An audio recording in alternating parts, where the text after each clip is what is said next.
It's one of the most horrific, devastating stories in the history of aviation safety. These were just some of the images taken by investigators in the aftermath. The inside, hollowed, burnt-out shell of the aircraft. These images tell of the horror that befell this plane. Saudia Flight 163 is one of the worst air disasters ever recorded. It's a tale of fire safety, miscommunication, mismanagement, and a baffling chain of events that led to complete disaster. What we aim to do today is provide a comprehensive breakdown of what happened, gaining a deeper understanding of one of aviation's darkest days.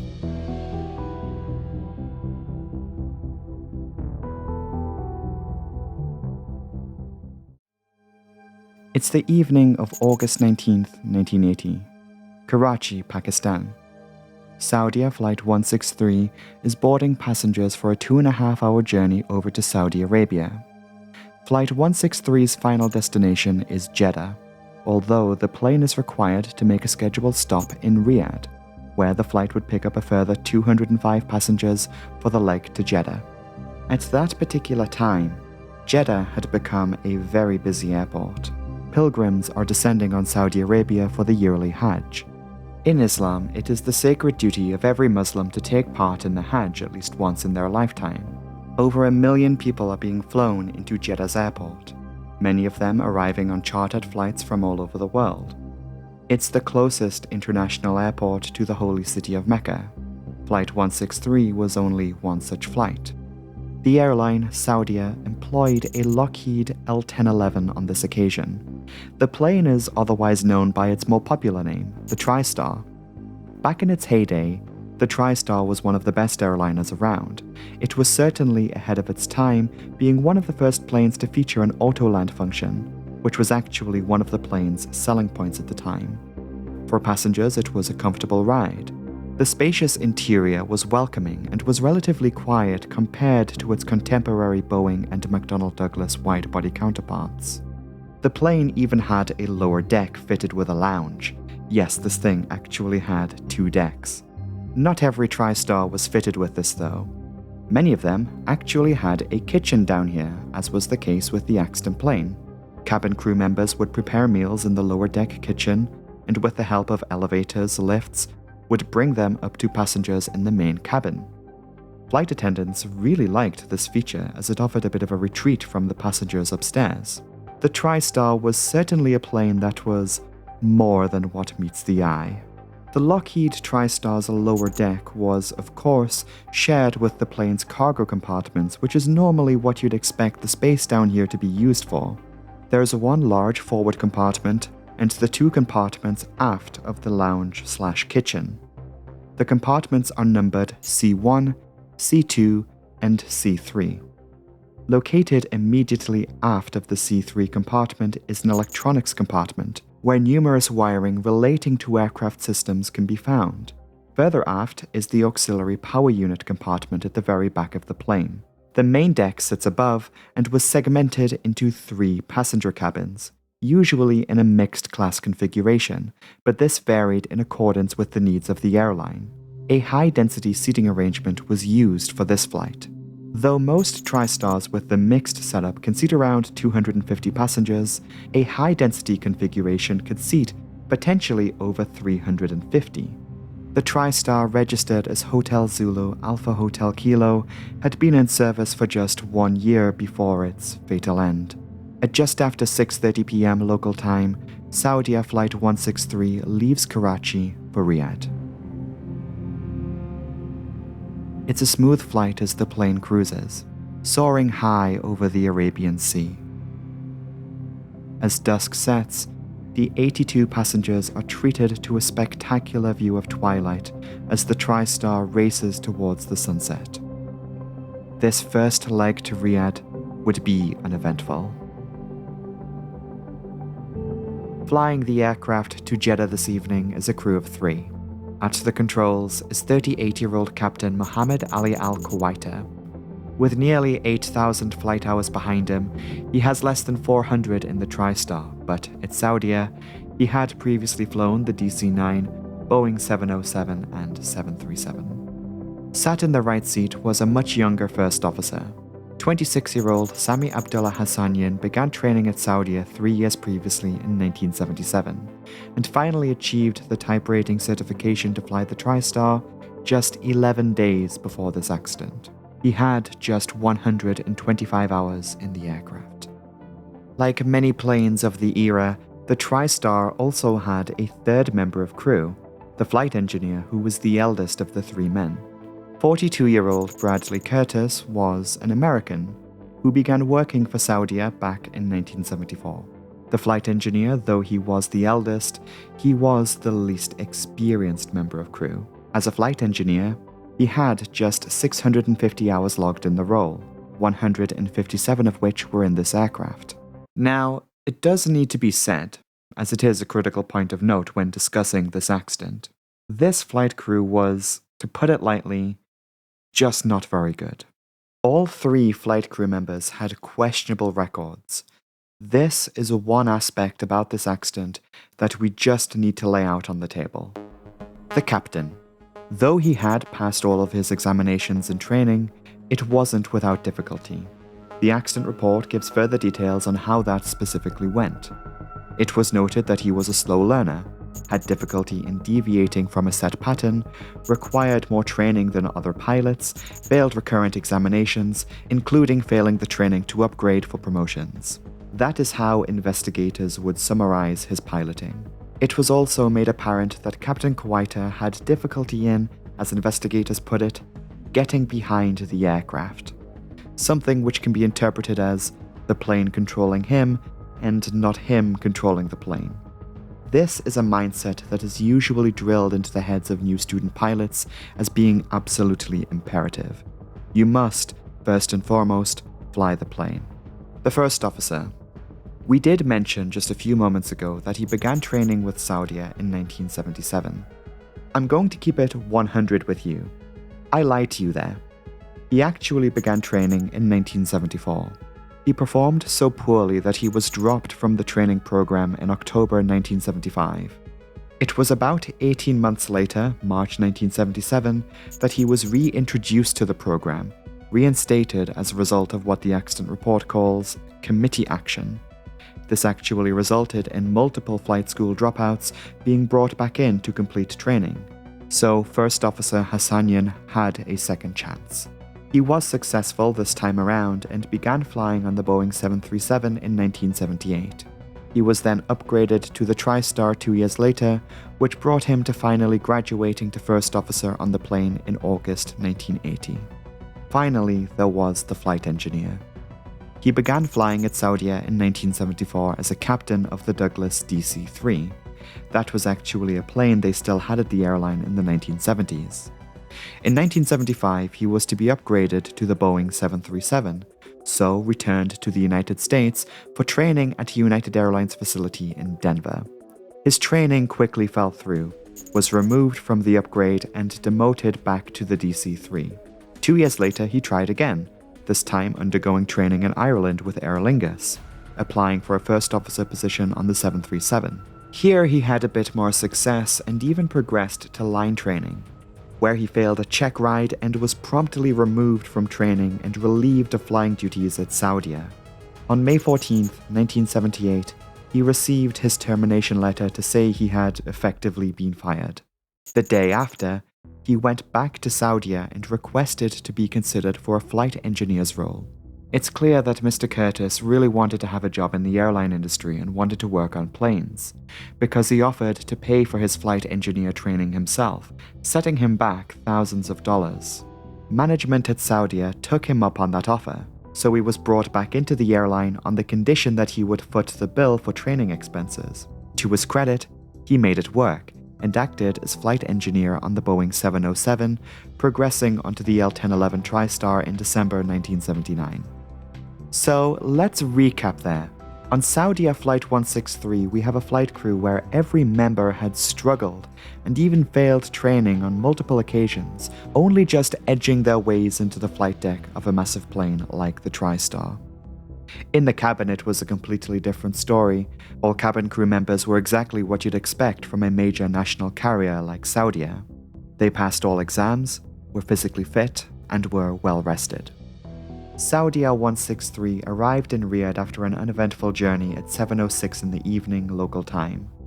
For the next 2 hours, the plane would stay on the ground.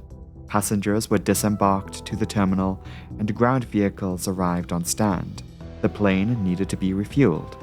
A further 205 passengers had checked in for the domestic journey to Jeddah. Their baggage needed to be loaded into the plane. Passengers boarded, some for a second time, they got seated, and the plane pushed from the gate for a takeoff from Riyadh at precisely 9:08 in the evening. A total of 301 people are on board Saudia 163. The first 5 minutes are uneventful. The plane is climbing as they had received a clearance to climb straight up to 35,000 feet. Just a few minutes after takeoff, the passengers already begin settling in. The seatbelt sign was switched off, with the expectation they'd be on the ground in Jeddah in about 1 hour. However, at 9:15, roughly 7 minutes into the flight, the routine was interrupted. A flight attendant has summoned the pilot's attention. A chime sounds in the cockpit.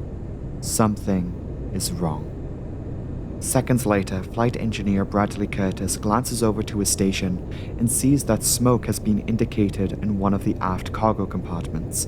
He immediately alerts the other crew members. "Smoke detection, be aft cargo," he says.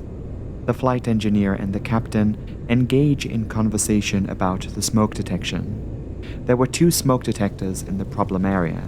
First, the B smoke detector is triggered, followed by A. There is confusion on what to do. At first, the captain asks if they can continue the flight, effectively handing responsibility for a diversion decision to the flight engineer. In the years since this accident, poor crew management would be cited as a contributing factor. As for about 4.5 minutes, the flight crew debated on what to do about this warning. As part of training procedures, pilots should assume any warning like this is genuine, which would be the prompt to initiate a diversion. The flight crew in this case weren't sure. They would delay their response by repeatedly testing their smoke and fire detection systems and flicking through a number of checklists. As each second turned into minutes, Flight 163 was flying further and further away from what was their nearest airport, Riyadh. 20 miles quickly turned into 40, then 60. The pilots were thinking about turning back to the airport, but they were wanting to pull up the checklists. Still sifting through the procedures, they couldn't find the smoke checklist. What they were looking for would have been found under emergency procedures. According to the cockpit voice recording transcript, it may have been the case that they were looking over the abnormal procedures. They're different. 4.5 minutes after the alert first reared itself, flight engineer Bradley Curtis leaves the flight deck to check for smoke on the plane. As he exits, he says, "If I can see, smell something, I'm thinking we better go back." Captain Kuwaita doesn't wait for the flight engineer's return and signals to his first officer to call the ground and tell them they are returning to Riyadh. Not before he calls his flight engineer a jackass behind his back, by the way. The time was now approaching 9:20. The flight engineer returns, having witnessed the nightmare that no air traveler should ever see. He explicitly says, "We've got a fire back there." Moments later, the flight deck door slams open again. Another undetermined voice was picked up on the voice recording, possibly a desperate flight attendant. They shout, "Fire! Fire in the cabin!" The flight engineer leaves the flight deck again to double check. He sees passengers panicking as smoke is filling the cabin. He couldn't see any flames though. He reports this back to the pilots, and this might be critical. He says it was just smoke. To use his own words here, "I think it's all right now." This may well be an indication that the flight crew were not fully aware of how bad their situation actually was and was going to get. No smoke was in the flight deck. The pilots never used their oxygen supplies, but that was in great contrast to the rest of the plane. The flight engineer's observations there were incorrect. It wasn't all right. Moments later, another alert flashes at the flight engineer station. There wasn't just smoke as was indicated to them. They have a full-blown inferno burning away in the back of the plane, and it was spreading. The flight engineer on his large systems panel can manipulate the airflow throughout the plane, controlling various valves that can open and close ventilation. Fresh air is cycled into the cabin via the engine's air intake. One point that deserves note is the C3 cargo compartment on this aircraft, that is, beneath the cabin at the plane's rear, was also fed fresh air. C1 and C2 did not receive this treatment. What made C3 special was it was certified to carry live animals, so it shared the air circulation with the cabin through a series of ventilation shafts. The flight engineer panel includes a complex series of switches, dials, and gauges to allow them to manage the air on the plane. He makes an attempt to alleviate the smoke in the cabin, but the fire was about to leverage its severity and reach a critical level. Spanning the full length of the plane are numerous cables that connect various controls in the flight deck with key functions to control the plane, such as the flight controls and the engines. The Lockheed TriStar is a trijet. It has 3 engines, 2 on the wings, but the middle number 2 engine is mounted within the tail structure. The throttle control cable for this engine therefore spans the full length of the fuselage, in the space between the cargo compartment and the passenger cabin on the left side of the plane. It was through this space that the smoke initially made its way into the cabin. At 9:25, the fire destroyed this cable. It had burned its way through the lining of the cargo space and began lighting up critical aircraft systems. Here are the investigators' notes. The captain reported a stuck number 2 engine throttle lever at about 9:25. It can only be assumed at this point that the fire penetrated the cargo ceiling liner left of the aircraft centerline, in line with or near to the throttle cable run. Up on the flight deck, the pilots noticed this. Engine 2 is unresponsive. Though they push and pull the throttle, it is stuck at its last position. Engine 2 is now frozen at a high power setting as the plane had previously been climbing. In fact, before they began the descent and turned back to Riyadh, the plane had reached nearly 22,000 feet.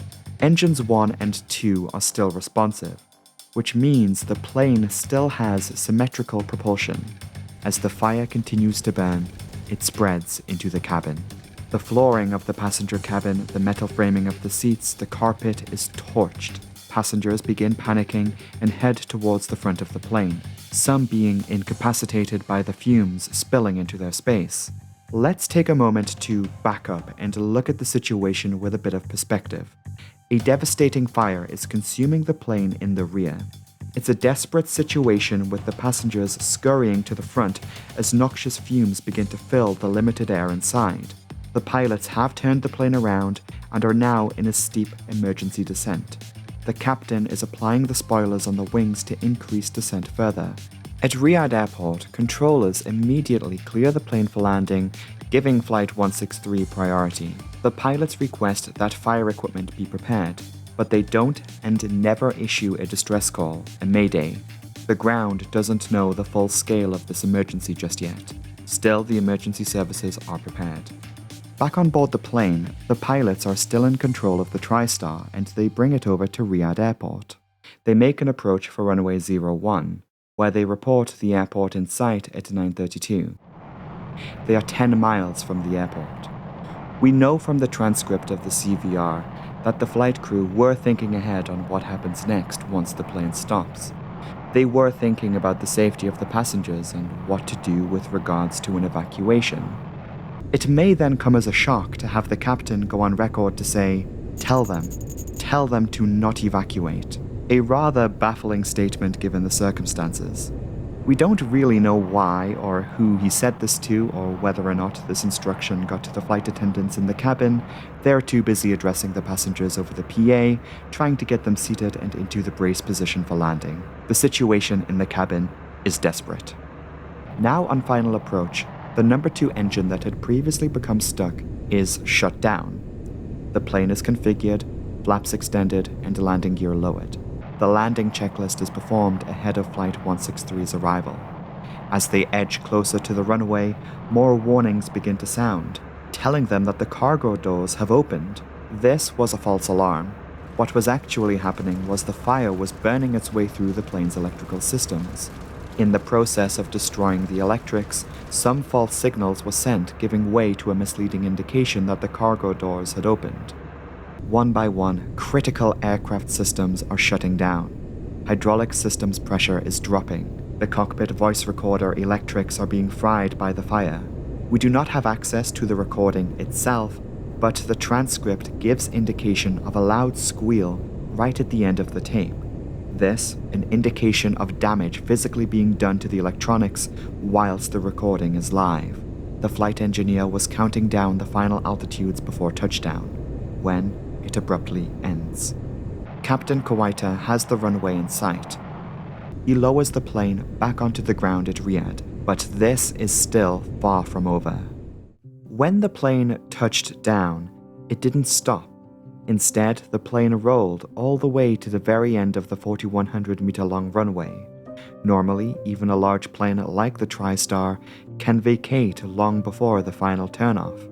It is entirely possible that the wheel brakes and necessary hydraulic systems related to it may also have fallen victim to the fire to some extent. This could have meant the pilots would have struggled to bring the plane to a stop. Critical hydraulic lines responsible for the command of various controls, including the brakes, were later found in the wreckage destroyed. Moreover, it was found that the captain had taken a step of changing the source of hydraulic pressure to an alternate system, indicated by the configuration of key switches on the flight deck, later found in the wreckage. Something that points to the pilots wanting to stop on the runway, but were perhaps inhibited by reduced braking capabilities. The voice recorder ceased by this point, so if the captain verbally commented on this in the moment, we just don't know.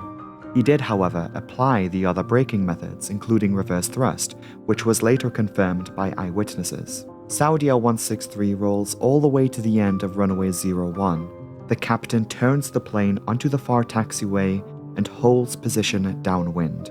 What you might expect to follow the plane coming to a stop, the engines to be shut down, an evacuation started and the fire services moved in, this did not happen.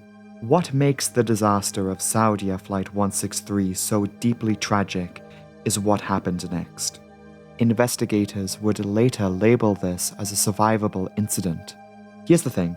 The plane sat there on the ground with a fire burning away, consuming the aircraft for around 26 minutes before the doors of the plane were eventually opened from the outside by fire and rescue crews. From the perspective of the outside observer, the burning plane simply came to a stop and just appeared to sit there. No attempt was made to evacuate. There was no movement of the doors or emergency slides. Nothing. The ground emergency services were expecting the pilots to perform an emergency stop on the runway, where an evacuation would then take place. They positioned vehicles at the foot of the runway and would rush in behind it as the plane came to a halt. This was the sort of scenario ground crews were expecting, and why the previous comment about the brakes became a point of interest in the investigation. It's a point of contention, actually. Could the pilots have performed the emergency stop? The official investigation at the time would later conclude yes. Subsequent reviews of the investigation would disagree, pointing to the damage done to the plane's controls, creating the extended rollout that brought them to the end of the runway. Rubber markings, skid marks from the tires, were left on the runway when the plane turned onto the taxiway, an indication the plane was faster than normal taxi speed. Unable to stop on the runway, the captain skidded onto the taxiway before switching the hydraulics to a different source to bring the plane to a stop. No one was expecting them to traverse the full length of the runway and turn around onto the taxiway. Fire and rescue therefore had to travel the full length of the airport to get to the aircraft. Precious time there was lost. When they did reach the plane, two of its engines, those mounted to the wings, were still running. This posed a great hazard as there was the very real risk of someone being ingested into the engines. They needed to be switched off before anyone, firefighters or emergency services, could get to the plane, and especially before any passengers could be rescued. They could only be shut down from the flight deck. There may have been a good reason for this though. Again, we can't know it for certain, but the captain may have elected to keep the engines running as a method of bringing fresh air into the plane. That is how the air gets inside, through the engine air intake. Regardless, it took about 3 minutes of the plane staying put for the engines to be shut down, done so at 9:42. It's very unfortunate, but that period was very crucial. The fact that the plane did not come to a stop on the runway and an evacuation initiated, all of this meant that oxygen levels inside the plane dropped significantly during this time, leaving crew members impaired. And there would still be another 23 minutes before any of the doors would be opened. Controllers did make a radio call to the plane, seeing if they were stopping there or if they'd wish to return to the gate. The pilots did reply that they were going to be evacuating at their current position on the taxiway. But still, that's not what happened. Shortly thereafter, radio communication with the flight crew was lost. Given that the cockpit voice recorder also failed, it is incredibly difficult to say what was going on inside the plane as it sat there. Outside observers, the emergency services, air traffic controllers, and members of the public at the airport all observed the same general picture. The plane sitting there on the taxiway with some smoke emanating from the rear, but no fire on the plane's exterior. However, the fiery orange glow through the passenger windows told of the inferno inside. It is believed that many of the passengers and flight attendants at this point were already dead. They became victims of the noxious fumes filling the cabin. A deadly intake of carbon monoxide killed them. As minutes passed, no one left the plane. All 301 people on board were still trapped inside. There has been a number of theories put forward to explain the lack of evacuation, from incapacitation of the cabin crew, to captain's orders, to a pressure differential between the cabin and the outside. But it's difficult to say for certain which of these is correct. On that note of crew incapacitation though, Saudia flight attendants, according to company policy, even in 1980, did have the authority to open the doors in an emergency without the captain's input. The fact they didn't points to the uncomfortable possibility that by the time it had become possible to open the doors, they couldn't. Anyone who wasn't there trying to escape had to contend with the TriStar's massive doors. From the evidence left behind in the aftermath, investigators concluded that there was no evidence of an attempt to open the doors from the inside the aircraft by the emergency method. The doors at the front of the plane were immensely crowded, made evident by the number of human remains later found there. There were 301 people on that plane. Many of the bodies were found nearby to the L2 and R2 doors, those being the second doors from the front on both the left and right side. For most, these were the closest exits. There are additional factors to consider here. Significant overcrowding may have made the doors impossible to open, as they need to be brought inward to break them from their seal before they are lifted into the ceiling. That's how the doors operate on the TriStar. Flight attendants would have found this to be difficult, let alone passengers with zero knowledge on how to operate these doors. On the outside, fire crews struggled with the doors themselves. As the reports go, none of them had any first-hand experience in battling any sort of fire, let alone an aircraft fire. They too had no knowledge of the plane's doors, and weren't even wearing the right fire protective clothing.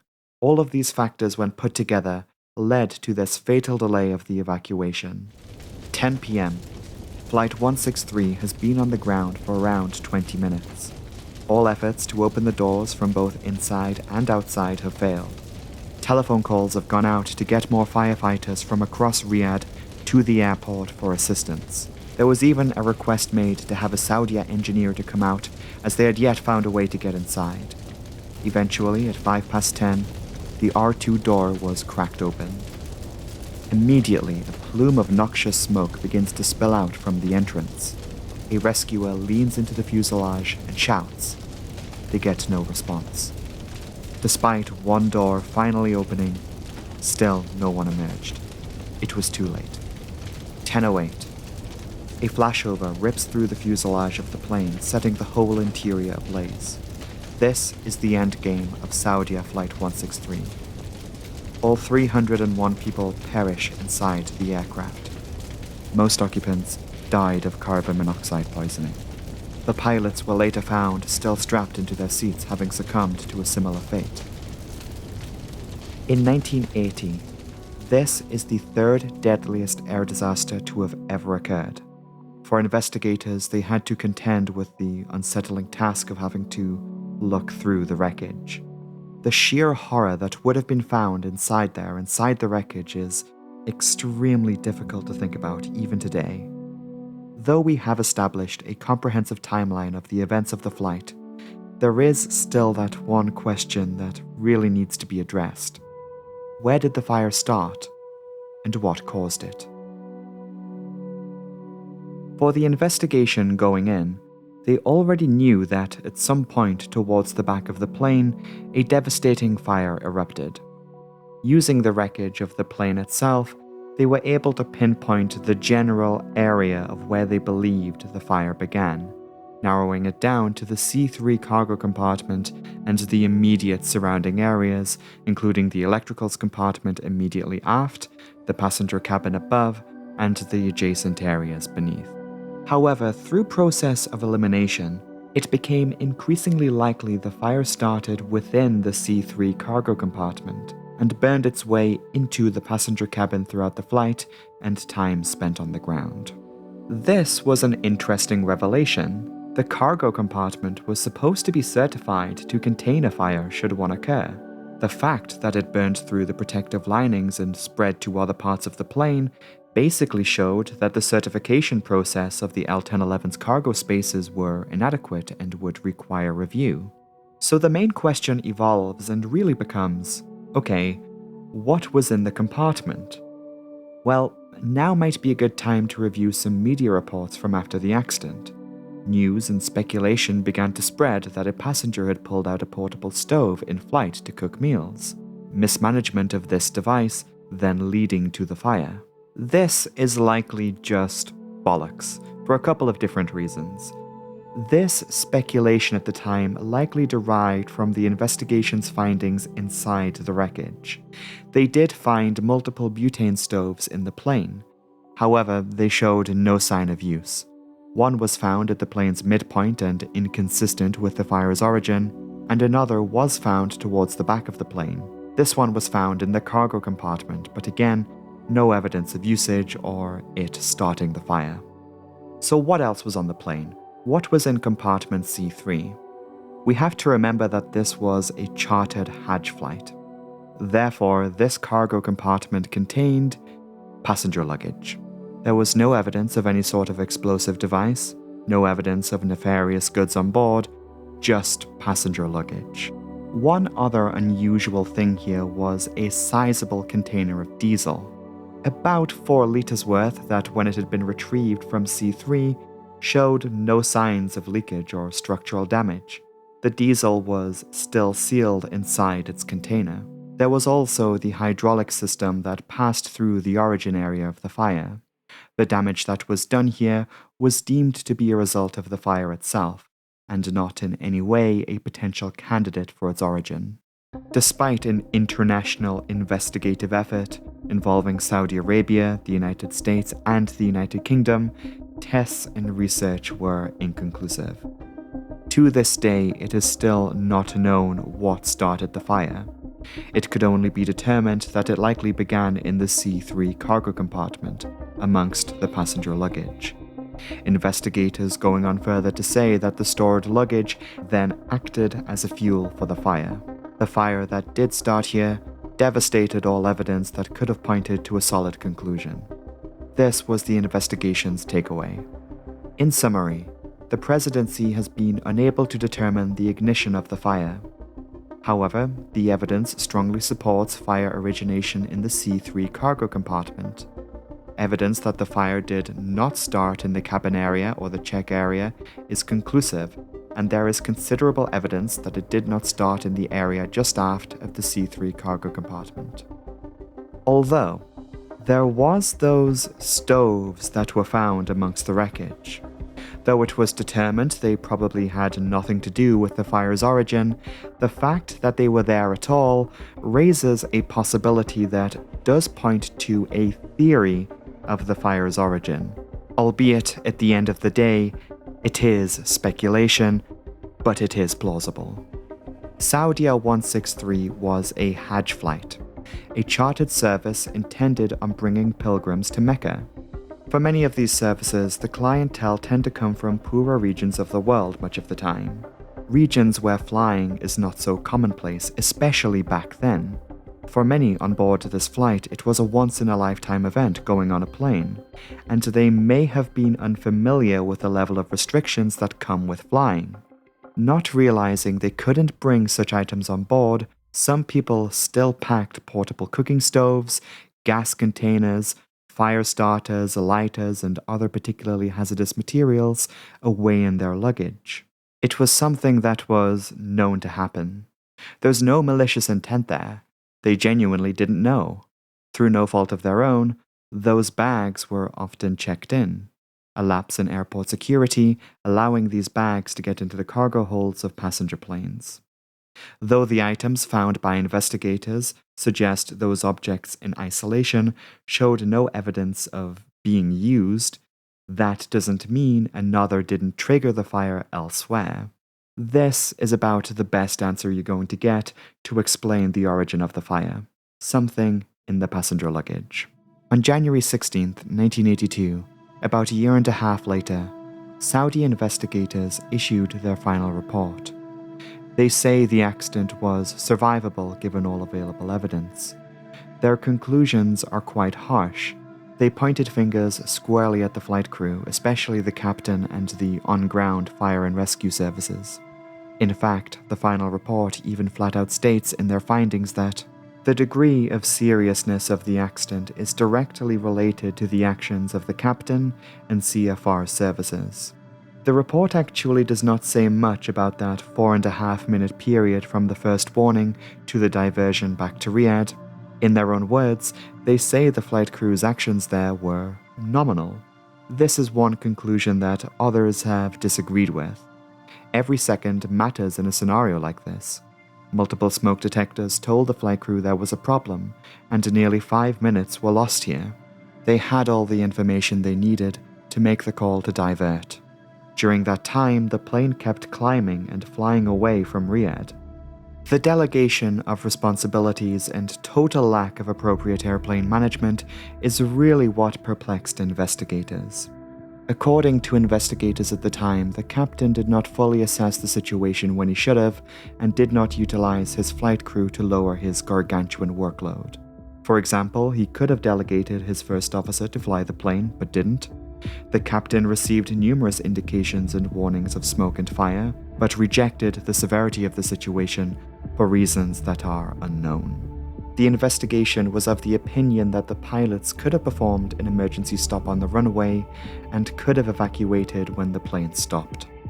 The situation on board this plane was confusing and chaotic, but criticism did not stop with the captain.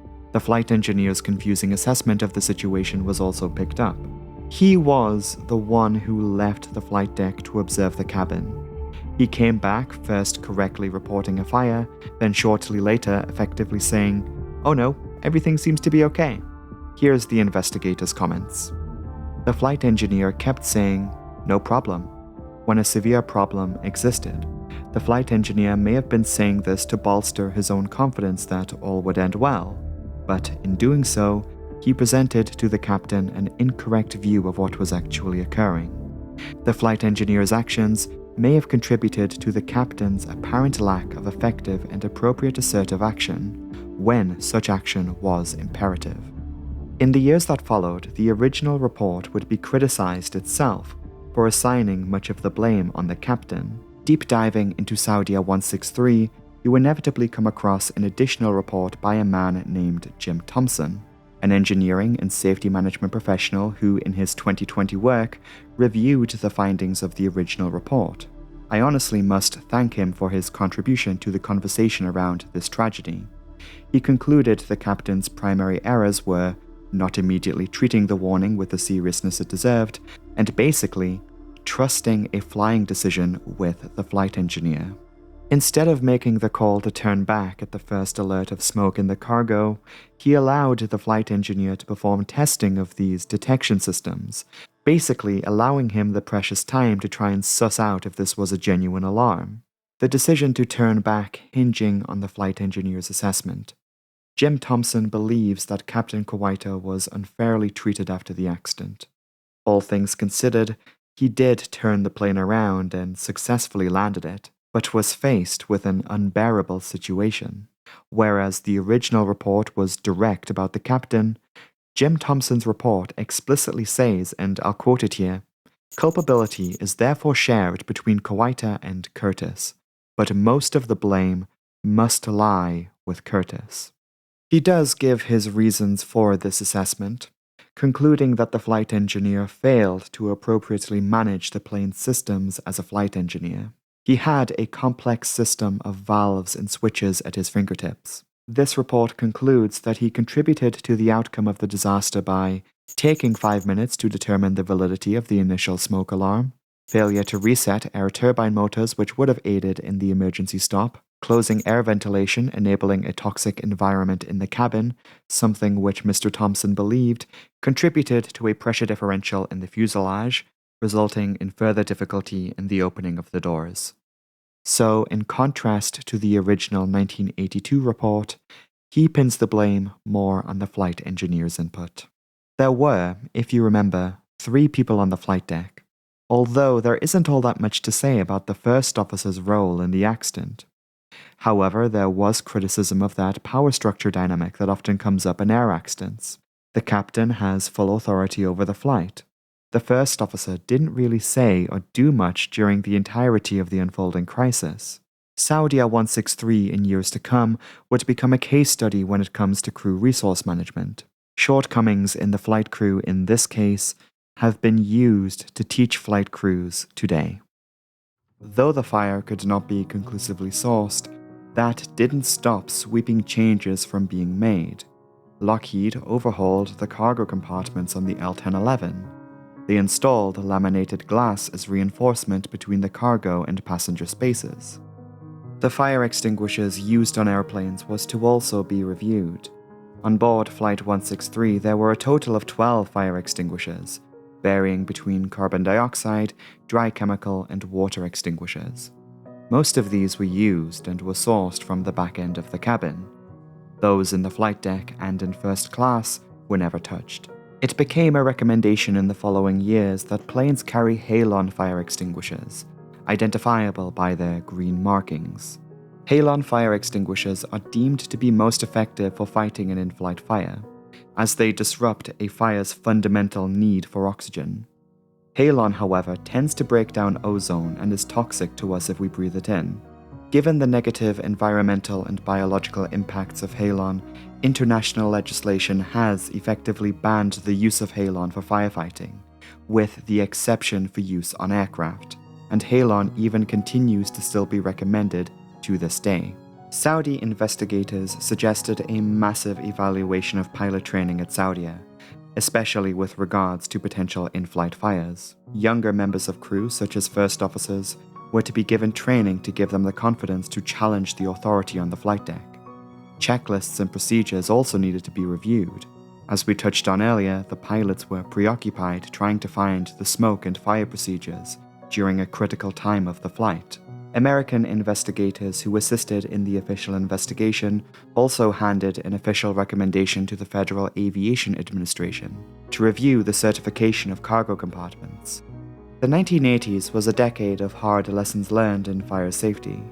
Our knowledge of fire has grown, and we have now developed optimal evacuation procedures that have saved lives. In 2007, when a China Airlines Boeing 737 erupted into flames on the ground, though the fire consumed the entire aircraft and left it completely destroyed, no deaths were recorded as a result of fire safety recommendations being implemented to keep you safe.